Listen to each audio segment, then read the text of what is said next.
Some people are very jovial by nature, so they use the word jovial. So they laugh when they are happy. But a lot of people laugh when they are distressed. And that includes nervousness, embarrassment, and I've just read out a citation for you which I thought was very good. Then the question of laughter and humor. Are they the same thing? Is laughter and humor the same thing? Or are they independent of each other?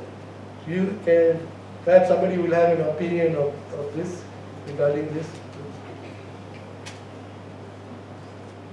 Does anyone have an opinion? Let's suppose somebody laughs a lot. Suppose somebody is all the time laughing. Do we say he has a good sense of humor? Somebody who doesn't laughs very little, but makes very, sharp comments, witty comments. It makes other people laugh, even he himself does not laugh. Does that person have a good sense of humor? So humor and laughter are very related. Generally, when you find something funny, when you're humorous, and you laugh. But then, are they really the same thing? It's a good question to ask, right? Laughter is an action, right? Yes, laughter is a reaction. Humor is a contextual condition. Exactly. Yeah, so those two things are different in that sense. For instance, identify that there are such things as social laughter, where you enjoy with yourself, or there is something about spiteful or ridiculing, when you have an enemy, that is a weaponizing situation. Yes. But the most important of all of humor, we're not talking about laughter here, humor, is spiritual. Yes. In spiritual, you may find like growing old, when you experience old, you are in pain here, pain there. You can't do anything about it. That's what growing old is all about. So sometimes you need to find some humor to actually, not to feel good, but it is a lesson of a higher nature in terms of wisdom of life. Exactly. You see, the Buddha in India, ever since he started being depicted, like in Gandhara, he's depicted with a slight smile. Actually, the smile is an inward smile, smiling at something inside himself, So that's a smile of wisdom. That's how the Buddha used to be depicted, when Yes, it's a very interesting thing when you raise this issue, where part of our education is so, we really need to relook at it, because we are so industry-based, production-based, like a machine or a slave, and then there's a competition-based, where you need to, quote-unquote, win. Win implies someone losing, and I said, this is a terrible philosophy. And the most important part of education that I have come to reflect is simply to be understanding that you are part of, the humanity, and the humanity is part of you. But for some reason, the idea of competition divides yourself between the one who wins and the one who loses, and also the idea of righteousness in religion or something. Depict the idea that you are right, somebody else is wrong, when there is no such thing at all in terms of intellectual. I will just show you the next slide, I'll show you a picture which exactly illustrates what you're saying. I just discovered it a few days back in Singapore by accident. So we will come to that. Thank you very much. Okay, let's go on further. So jokes, when people make a joke, is it that we are in a group, okay? So somebody makes a joke, it increases our sociability. We all laugh together, so we feel like a certain way of bonding together. So is our jokes and humor and laughter a way to practice inclusiveness? But also jokes can target somebody who is in the group, who is a bit different from other people by race or religion, or maybe he's crippled, or anything can be very different. Then you will make a joke. So there is social bonding, but it's a social bonding at the expense of somebody else, right? So this is another thing. You say laughter. Is it for social bonding, laughing together, or is it a form of exclusion, which can be very cruel also, right? Laugh at somebody, especially in a workplace environment. Somebody makes a joke at your feelings or something like that, in a very discreet, roundabout way, but everybody knows what he's talking about. So, that happens all the time in the workplace, from experience. So, people who laugh often and loudly, are they more cultured than a saint who is grim? You see, it's very related to what I said about the difference between humor and laughter. See, sometimes you see, in India, for example, and this is true of many traditions, in fact, most traditional societies, they look down on laughter. Laughter is repressed. For example, there's Indian theatre, and most of this material is actually coming from Indian theatre. So the Indian theatre is about a depiction of human behavior on the stage. So you need to have a very deep insight into. In India, they didn't have psychology as a discipline. This is modern. It came in Europe after the Industrial Revolution, growth of the individual, etc. So in India, we have applied psychology, and one of the places where psychology is applied is in the theatres. Very sophisticated theory of the emotions in the theatre, and so they discuss how different emotions should be depicted. So laughter is divided into 6 grades. 6 grades. So the smile is the highest. So the noble characters, the hero, the higher cultured characters, they smile or barely smile. Just like what I said about the Buddha. The people who laugh the most are the vulgar people, the lowest in the 6th category of laughter. The clown of the Sanskrit Drama laughs very loudly and makes people laugh as well. So there is this attitude of laughter being repressed in traditional society. Even in Amerindian society, among these South American Indians, I'm giving a talk about this at the end of August. Laughter is looked down upon. So only children and women laugh. This kind of attitude. The warrior does not laugh. So, why is that? Why repress in traditional, even so-called primitive society? Okay, so these are the questions. And in fact, I am asking you questions. So I would like, when we come to the discussion part, you offer your own, from your experience especially, what you think might be the answers to these questions. And then we can have a discussion and I will tell you what I think. So another very important thing is, you see Bergson, Henri Bergson, the French philosopher, wrote a book on laughter. And his whole theory is that laughter is to correct people. So like on the stage, if somebody does something wrong, everybody laughs at him. Then people know that if you follow this kind of behavior, you commit the same kind of behavior, then you will be laughed at in society. So it is a corrective to bad behavior. So for him, that is the function of laughter. Now, if you read Freud, who has written a wonderful book on wit and its relation to the unconscious, you find the opposite theory.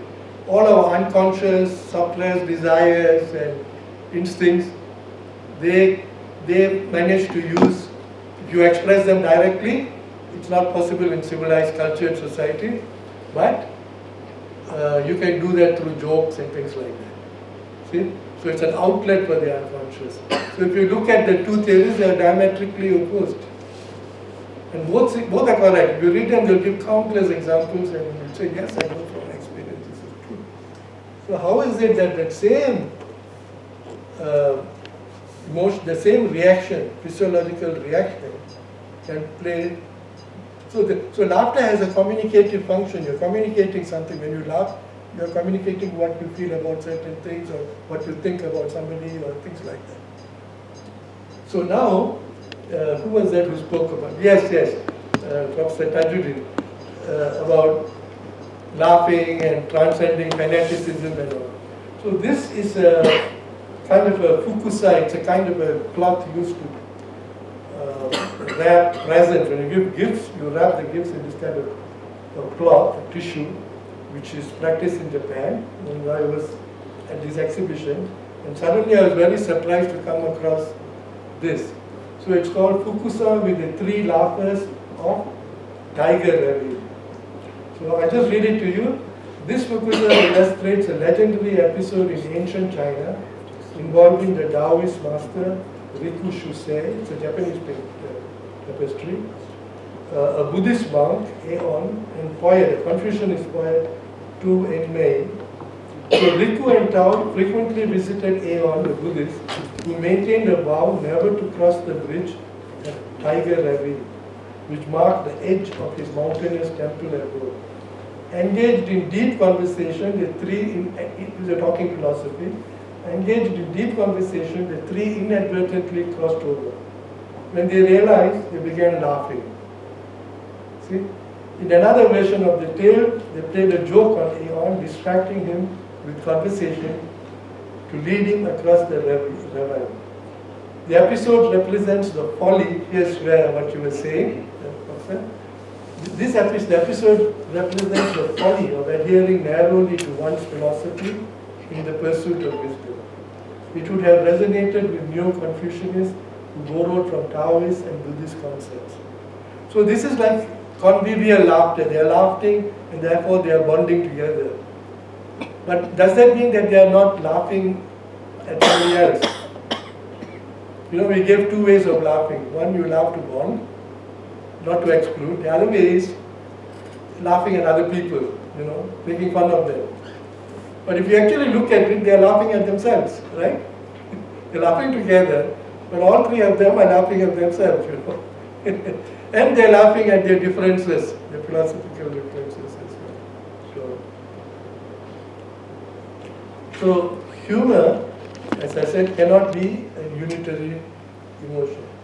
So my theory of, here, you know, I'll try to go through quite fast. Let's see how much time. Okay, I've got about 15 minutes more. So, pardon? Yes. So my theory is that humor is not a single emotion, but it is a structure. So humor is a structure, a particular kind of structure. It's what I call a binary structure. It's a structure in two parts.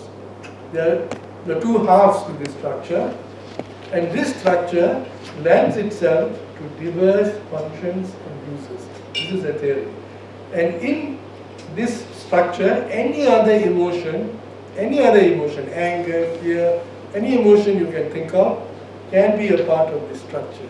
That is why laughter, when you hear somebody laughing, you get such a different feel for different kinds of laughter. You feel, oh, this laughter has a lot of aggression in it.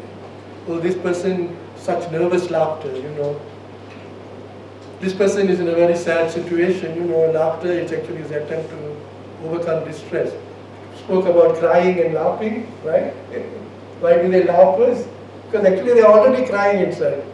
But it's coming out as laughter and then it's coming out. Because your therapist is there, so they feel, they won't do that maybe in public. They may just laugh. But with you, they laugh and then they cry, right? Because they feel comfortable enough. They know that they need to be cured. So what is inside needs to come out. So, okay. Oh, okay, I already got this. Correct bad behavior or outlets or something. Are there any cultures where humor and sharp wit are not appreciated? Because I told you that laughter is depreciated in traditional society.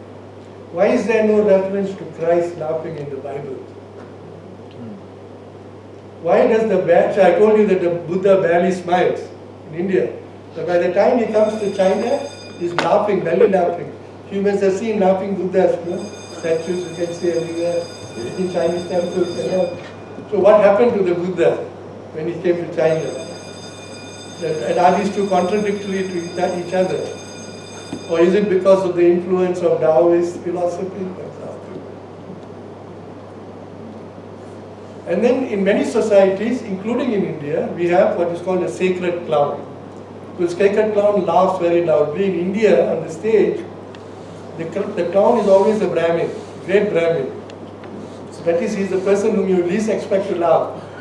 Maybe smile. But he's the one who laughs loudly, behaves in a very atrocious way. The slide is laughing. Huh? The slide is laughing. Oh, the slide is laughing. Oh, you got it there, I expect.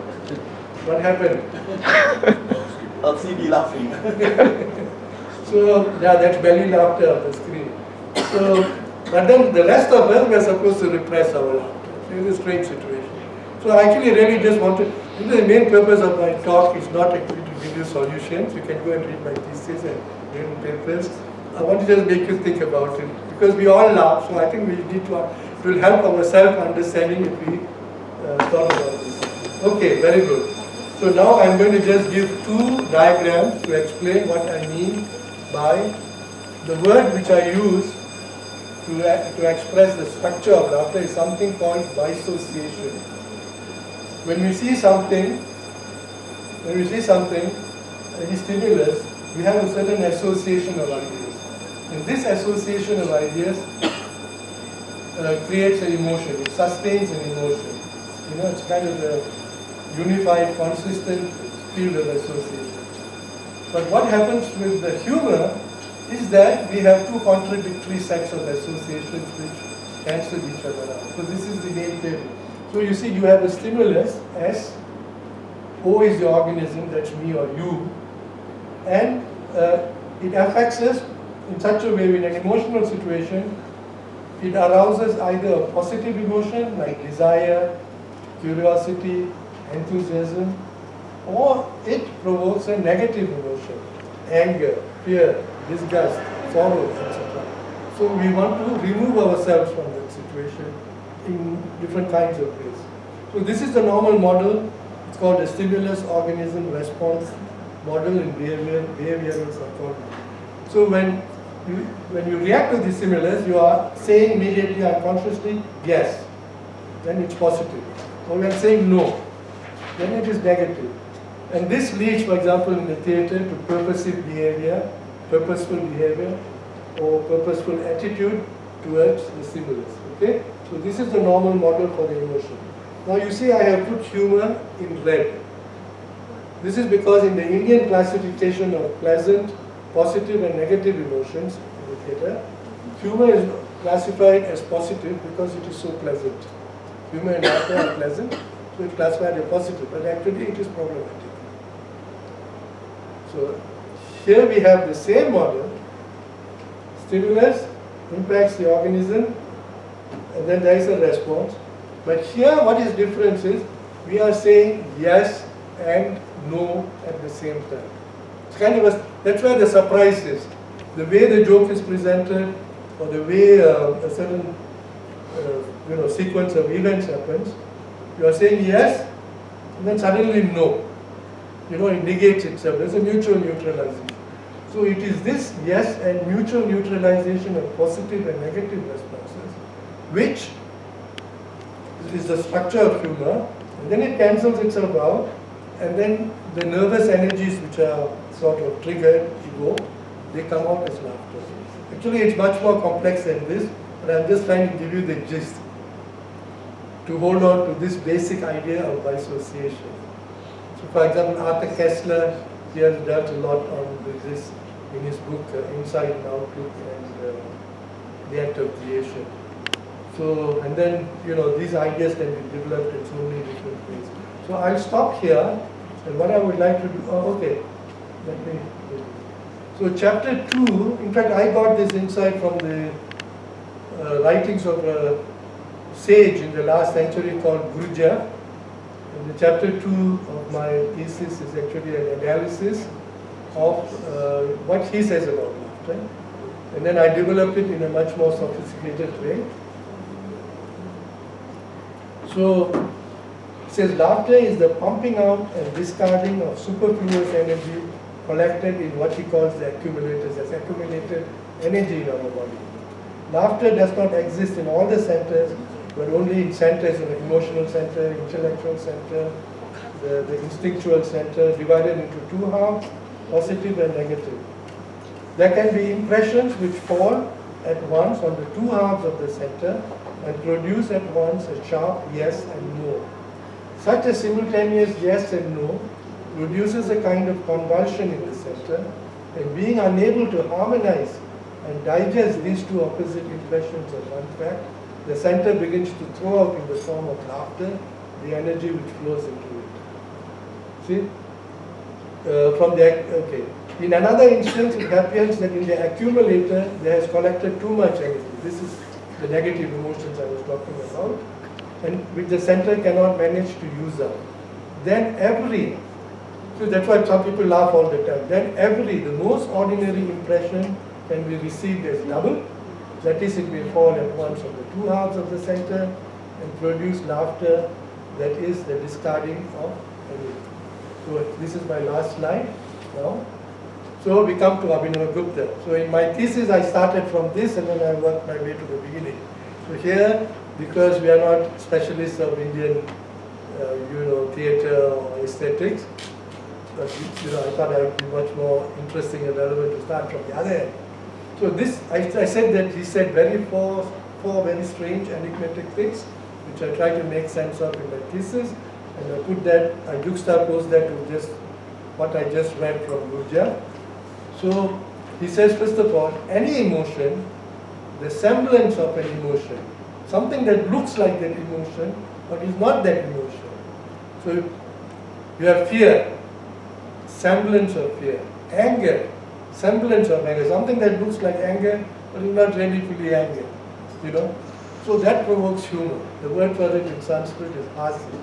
And he says, because the semblance of any emotion provokes humor, therefore humor includes all the other emotions. So I think we already saw that from the very beginning and all the things we were saying, that there are many different emotions going into humor. So it includes all the other emotions. And this is what people have puzzled over. I'm glad to say that before my thesis, people have thought about it and they gave all kinds of ways to rationalize this statement, but nothing which was satisfactory.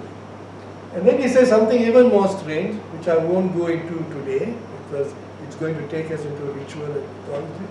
He says this now, this is completely illogical. If you look at it, it's completely illogical. He says, even the semblance of humor is productive of real humor. So, how do you make sense of this? Which I do in my thesis, but I won't go into it. Even the semblance of humor is productive of real humor. And then he says finally, therefore the clown in the theatre deploys the mere semblance of humor. So the clown there, he laughs. At the same time, he's saying indirectly that there is some other deeper function behind the humor and the laughter. And therefore, you can see the clown as funny and also as actually a serious, perhaps ritual figure. And this is the case even in South America. That's the subject of my talk on the end of August. There's the 17th annual conference of Comparative Mythology in Japan. So I'm actually going to do a comparison of this question. I'm going to apply all these materials to laughter in South American mythology to show why the strange treatment of laughter, which is very consistent across so many different tribes. Thank you so much for listening. All right, thank you very much, Dr. Sunthar. Yeah. Any question now? It's question time. We have about 30 minutes. Questions? Yes. Pro. Yes, I was reflecting again back to our education curriculum, whether in the school and in the university. We noticed that in the American curriculum they have the drama, right? Yes. Teaching of drama, and in our curriculum, is, as I said, the idea of so-called industry and the idea of so-called science, and this method of instruction is very physical in the sense that it deconstructs knowledge into subdivision of things. Now, in the higher aspect of intelligence, when we study religion as well as spirituality, then the idea of humor, laughing at yourself or laughing at the situation and things like that is eliminated from this idea of industry-based or scientific base.